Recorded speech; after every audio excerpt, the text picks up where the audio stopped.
Bienvenidos a la primera lección magistral, en la que centraremos la atención en la selección del problema en el proceso de investigación.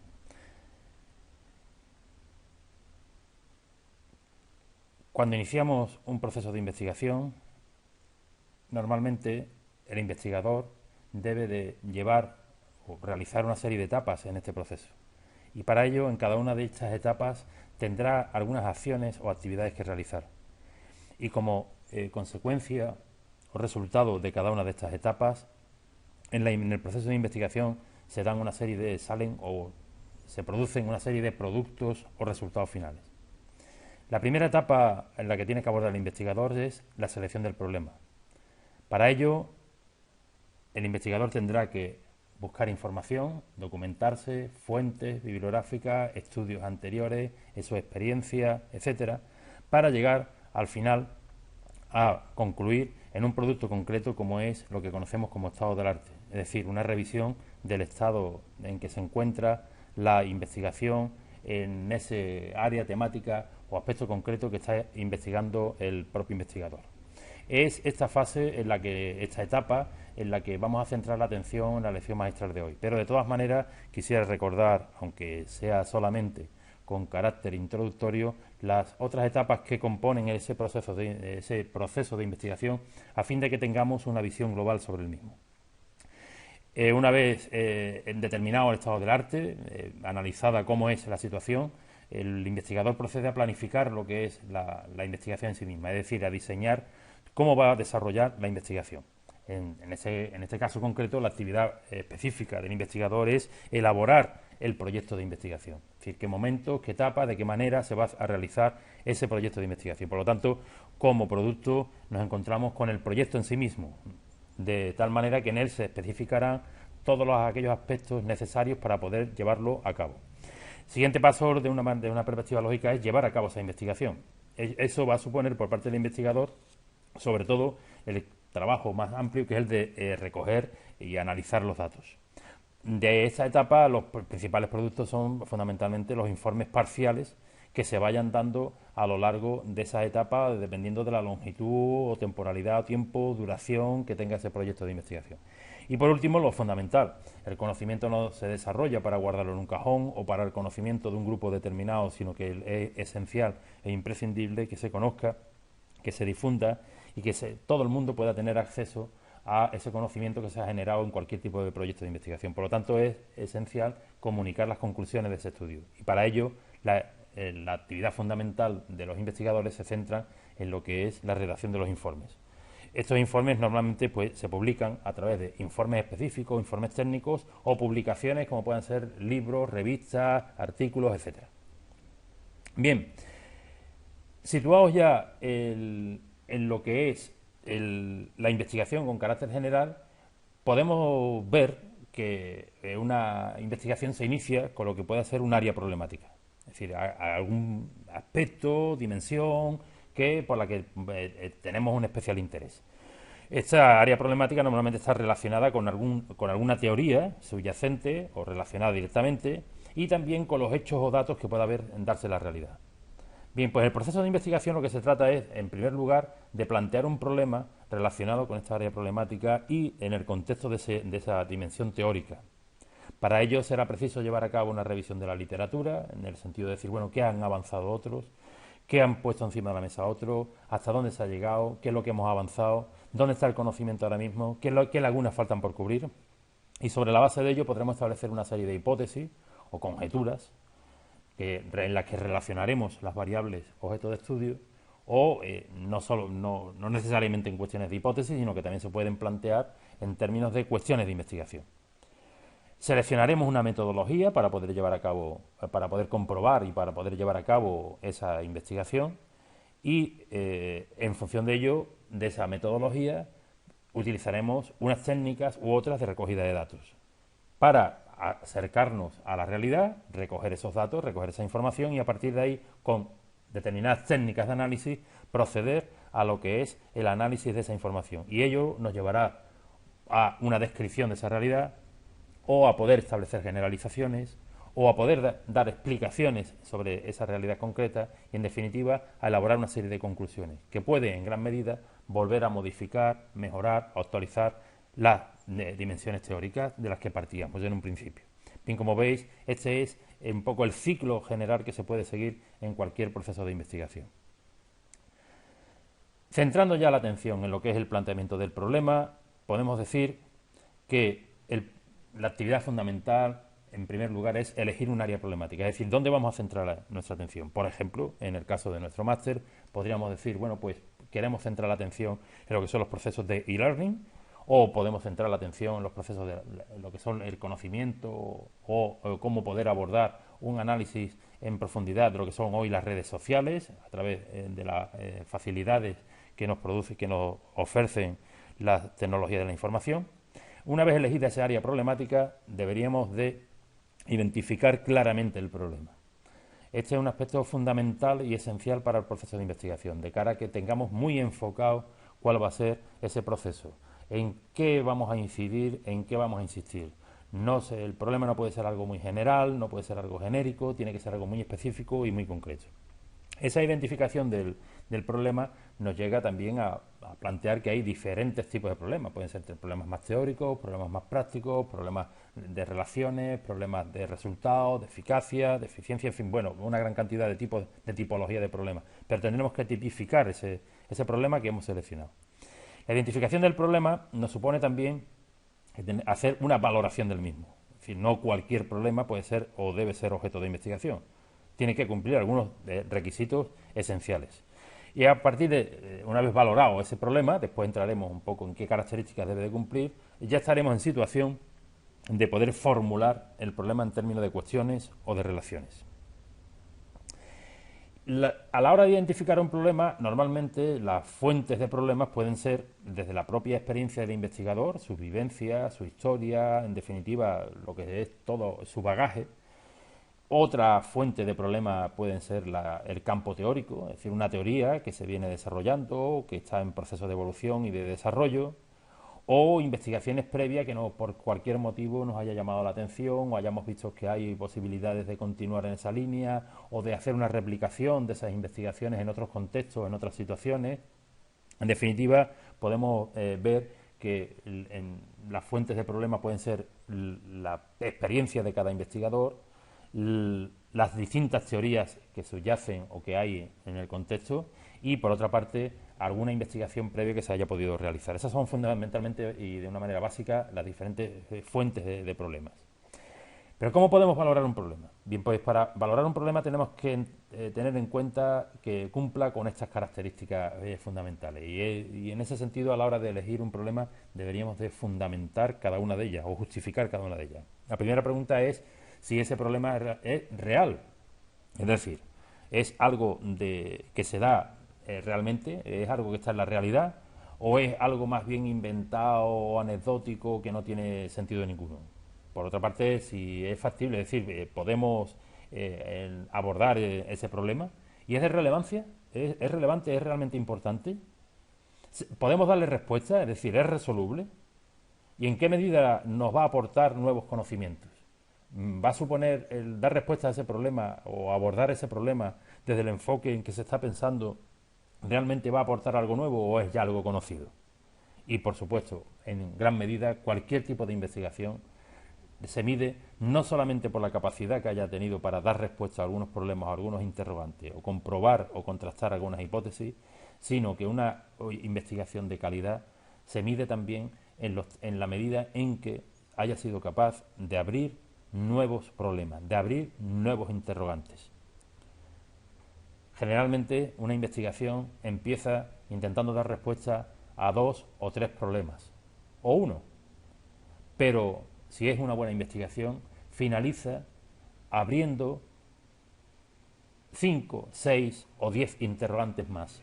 Es decir, damos respuesta a un problema, pero abrimos el campo a nuevas perspectivas. Para concretar ese problema es necesario y esencial proceder al conocimiento de los demás, el conocimiento de otros, es decir, de los que nos han precedido. Para ello es esencial llevar a cabo una revisión de la literatura. En este sentido, tendremos que situarnos en lo que va a ser el marco teórico en el que nos vamos a asentar. Y esta revisión de la literatura nos aportará la información fundamental para poder establecer y concretar ese marco teórico. El origen de cualquier revisión de la literatura es, evidentemente, ese problema que hayamos enmarcado, que hayamos determinado, que hayamos seleccionado. Para ello es preciso después, posteriormente, revisar las distintas fuentes bibliográficas. En un segundo momento, pues, hacer un análisis de contenido, es decir, elaborar una base de datos bibliográfica donde recojamos los principales aspectos de toda esa documentación que hemos ido viendo, de esa documentación que hemos ido analizando. Y sobre la base de ello, organizar el material, revisamos y organizamos nuestros ficheros y en este momento el criterio que cualquier investigador por regla general suele utilizar es el de la saturación informativa, es decir, en qué medida llega el momento en el cual el investigador, por más que lee, ya no encuentra nada nuevo, por más que intenta buscar o indagar otras investigaciones, no encuentra nada nuevo, sino que ya es algo repetitivo, es algo que ya conoce. En ese momento podemos decir que ha llegado el investigador a la saturación informativa sobre el problema que está indagando o investigando. Por lo tanto, es un momento en el cual podemos contestar a la pregunta de si es suficiente o no esa cantidad de información que hemos recabado, que hemos organizado, que hemos analizado en relación a ese problema. Si no es suficiente, no tenemos más remedio que volver a la revisión de las fuentes bibliográficas porque probablemente se nos hayan quedado algunas al descubierto, no hayamos consultado todas las bases de datos necesarias, haya investigaciones que se hayan desarrollado en los últimos años y que de las que no hemos sido conscientes, etcétera. Pero si se ha dado respuesta, si es suficiente la información en relación a ese problema, ya podemos decir que podemos construir el marco teórico, que no es ni más ni menos que intentar una primera situación o contextualización del problema en el marco general de la investigación. La revisión de la bibliografía básicamente se realiza a partir de fuentes bibliográficas o documentales y en ese sentido cada una de esas fuentes que tengamos tenemos que hacer referencia a ellas. Estos son dos conceptos que tenemos que tener claros a la hora de analizar o a la hora de llevar a cabo el proceso de la revisión bibliográfica o la revisión de la literatura. Las fuentes bibliográficas nos van a aportar, pues, se van a estar constituidas por aquellos artículos, informes, etcétera, que nos aportan información sobre el objeto del que estamos investigando. Y las referencias bibliográficas son simplemente cómo hacer una referencia, cómo referirnos a esas fuentes de manera que cualquier otro investigador pueda consultarlas fácilmente. Por lo tanto, tenemos que dar algunos detalles específicos para poder decir dónde fue publicado, en qué momento, en qué año, etcétera. Bien, las fuentes bibliográficas que nos manejamos básicamente en el campo de las ciencias sociales suelen ser, por una parte, índices de revistas especializadas. A través de los índices lo que vamos a encontrar son simplemente títulos de revistas o de capítulos de libros y demás, diccionarios, enciclopedias, manuales, monografías, es decir, todo un conjunto de documentación que nos va a aportar también información. Índices bibliográficos, como por ejemplo como el BIBE, que es el Boletín Internacional de Bibliografía sobre Educación, la ERIC, la Educational Research Information Center de Estados Unidos, ASTRAS, es decir, resúmenes, centros de documentación específicos que se dedican a la documentación, por ejemplo en nuestro país, en el caso y sobre todo en el caso relacionado con la educación, nos encontramos con el CIDE. Y por otra parte, y esencial, y esto es quizás lo más importante, es las consultas a las bases de datos, como por ejemplo Dialnet en el caso de español, la ERIC en el caso de Estados Unidos, Redinet, Francis. Bueno, ya iremos viendo a lo largo del curso algunas otras más, pero estas son, digamos, algunas esenciales y fundamentales. Por lo tanto, cualquier investigador que inicie su proceso de investigación debe consultar una serie de bases de datos y él debe conocer cuáles son las más importantes para su campo de estudio. Y estas son los que nos aportarán la información esencial en estos primeros momentos de la investigación. Sobre las referencias bibliográficas, cuando el investigador tiene que informar sobre qué datos ha consultado, qué información en la que ha buscado, tiene que referenciarlas. Y para hacer estas referencias existen diferentes normas. Habrá unas 40 y tantas normas distintas y cada contexto, cada campo científico, cada revista tiene las suyas propias.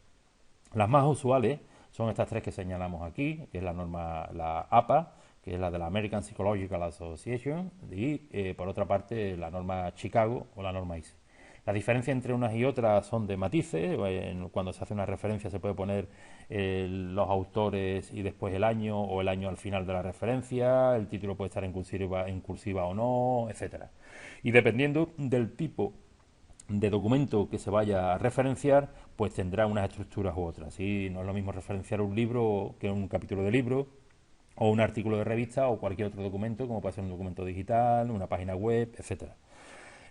¿Qué es lo importante? Lo importante en este sentido es conocer cuál es la norma de referencia que se utiliza en tu campo de investigación, o la norma de referencia que se utiliza en una revista concreta si tienes interés o intención de enviar a publicación un artículo. Porque este es uno de los primeros aspectos que se analizan, que es en qué medida se adecuan las referencias bibliográficas a la norma que tiene esa revista o ese congreso para presentar sus conclusiones, sus informes, artículos, etcétera. Por lo tanto, lo ideal es conocer cuál es esa norma concreta y ajustarse a las orientaciones, normas que te ofrecen. La más común, por regla general, es la norma APA, y que está en su sexta edición, y que será en gran medida la que intentaremos llevar a cabo a lo largo de este curso. Por último, deciros que, bueno, ya os hemos situado un poco en lo que puede hacer cómo abordar un problema y cómo este se puede trabajar. Y me gustaría acabar esta primera lección magistral orientándoos a que hagáis una lectura que está muy relacionada con los contenidos de este máster, que es el libro de Nicholas Carr, titulado ¿Qué está haciendo Internet con nuestras mentes? Y como subtítulo y como título principal nos llama Superficiales. A partir de la lectura de este libro podremos reflexionar sobre qué han ido aportando distintas investigaciones, distintos resultados de investigación, sobre cómo el hombre interacciona con la tecnología y en qué medida esta tecnología nos cambia nuestras formas de actuar, de comprender, de entender y, en definitiva, de actuar en un contexto general, pero lo más esencial es que empieza a cambiarnos incluso a nuestra propia mente. Por lo tanto, será importante reflexionar, ya que el e-learning supone el uso de unas tecnologías muy diferentes a las utilizadas hasta el momento, y por otra parte las redes sociales nos abren campos de comunicación y de intercambio que también son bastante diferentes a los conocidos hasta el momento. ¿Y ello en qué medida nos puede estar cambiando, modificando? Bueno, espero que la lectura de una manera voluntaria de ese texto os sirva para reflexionar y para pensar. Y por otra parte, desde una perspectiva un poco más lúdica, sería bueno que pudierais acceder al visionado de la película Gorilas en la niebla, que a través de la cual me gustaría que la vierais no desde una perspectiva de película tradicional, sino desde una perspectiva metodológica. Es decir, estáis viendo en un primer tema lo que es el proceso de investigación. Aquí hemos visto la fuente, hemos centrado en esta primera lección la atención en las fuentes de un problema, pero cualquier tipo de investigación sigue unos pasos, sigue unas etapas. Me gustaría en ese sentido que visionarais esta película, pero viendo esa perspectiva de qué fases, qué momentos, en qué situaciones se encuentra en este sentido la protagonista de la película como investigadora que va a intentar conocer o a profundizar sobre una realidad, cuál es esa realidad que intenta conocer, de qué manera la lleva a cabo, qué herramientas utiliza, qué técnicas utiliza, de qué instrumentos se hace valer para poder llevar a cabo esa investigación, cómo se relaciona ella con el objeto que va a investigar, etcétera. Es decir, pensar desde una dimensión más metodológica que desde una dimensión del contenido de la película o de las posibles relaciones que puedan darse en la misma. Y sin más, espero que esta primera lección os haya abierto un poco las luces sobre lo que es la aproximación al problema, sobre todo dar importancia a lo que son las fuentes bibliográficas y cómo es necesario empezar por ese primer punto, que es qué han hecho los otros que me han antecedido, de qué conocimiento puedo partir, y ese es el primer punto de partida. Sin más, muchas gracias, ánimo y adelante con lo que es el desarrollo de este máster, que nos queda un trabajo ilusionante, pero duro. Gracias.